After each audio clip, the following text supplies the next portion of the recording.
For that particular scene where Mark is playing the BFG in the Dream Cavern, he is going to be on that set that you see behind me. And that set is dressed for him to do performance. It's been scaled down so that it's proportional to Mark's height as a giant. So he will be a normal size actor on a set where everything has been shrunk down. But when we turn it into the virtual world, it will become huge. It will be 4 times as big as what you see now.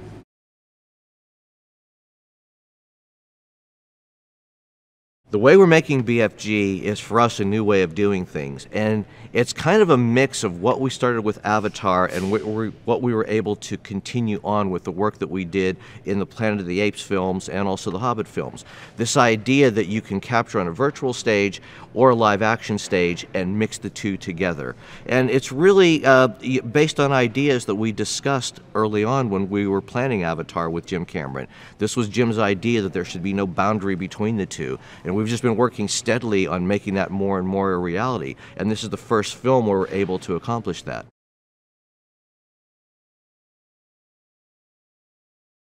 Simulcam was an idea that Jim Cameron came up with on Avatar, and the idea there was that we would pre-record a performance and then be able to play it back through the camera monitor so that the camera operators could actually see the virtual performance unfolding in real time as they're photographing the live action scene. So by combining the two, they're able to make decisions and frame and actually even cue actions based on what's happening in the virtual world.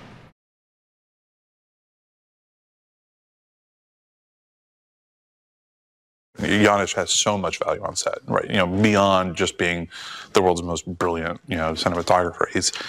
He just brings an air to the set that's sublime to be around. He's a very positive force of energy. But beyond that, he's also just a master craftsman, you know, and he understands how to make a beautiful frame, and not just in the framing, but also in the illumination, the lighting of it. And even though we're doing mocap, we're working with Janusz to get his input on how to light these virtual sets, so that when we pop a camera onto it, it feels more in keeping with the rest of the movie. So that when we go from the live action, which is, you know, obviously lit by him, the CG doesn't feel like it pops into a different realm or into somebody's interpretation of what Janusz was trying to get.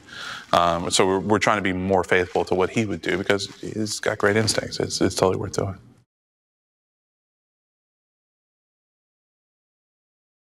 Steven,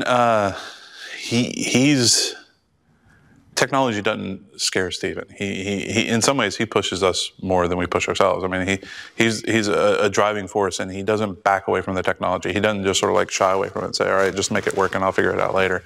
He's the first one to pick up the virtual camera and start laying virtual cameras onto shots. And he uses the technology for a variety of uses. Like, we'll shoot a mocap scene and figure out what our action is, and, you know, he'll direct the characters and get the emotion that he wants. But then he'll go in what we call the VCam tent, where we do the virtual camera work, and he'll use the virtual cameras to figure out the shots he's going to shoot in live action.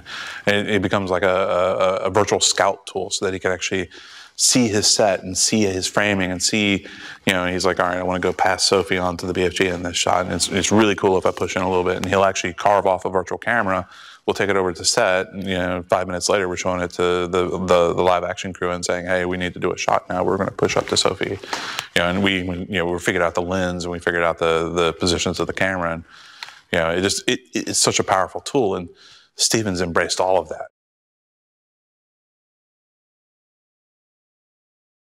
It's not that it's new technology. There's new things that we've done that we haven't really done before on a show.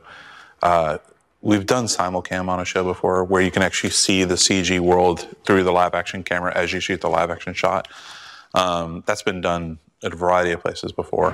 What we're doing that's kind of interesting now is that we're doing simulcap and simulcam at the same time, where we're actually mocapping a character and seeing it composited into the live action frame with live action characters, so that the BFG and Sophie can have a dialogue scene and talk to each other. And there's no trying to get the timing right between the two different performances. The performances are native to each other in the same frame at the same time.